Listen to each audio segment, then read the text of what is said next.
Lakhtar police station મથક ઉપર ફરજ બજાવતો કોન્સ્ટેબલ ₹50,000ની લાંચ લેતા એસીબીના રંગે હાથે ઝડપાયો છે. ઉલ્લેખનીય છે કે લાંચિયા કોન્સ્ટેબલ પાટડીમાં દારૂનો મુદ્દામાલ લઈ જતા ઝડપાયો હતો.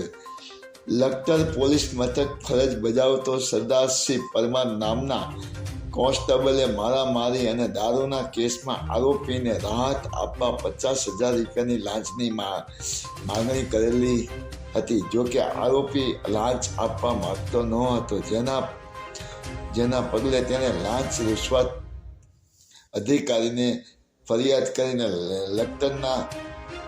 લખતરના લાંચિયા કોન્સ્ટેબલ સરદારસિંહ એન્ટી કરપ્શન અધિકારીના રંગે હાથે ₹50,000ની લાંચ લેતા લખતર પોલીસ મથકનો કોન્સ્ટેબલ ઝડપાઈ ગયો છે અને આગળની એન્ટી કરપ્શન લાંચ રૂશ્વત બ્યુરો અધિકારીઓ કાર્યવાહી કરી રહ્યા છે. માયાજાળ ન્યૂઝ ચેનલ, જયેશ ચૌહાણ, સુરેન્દ્ર.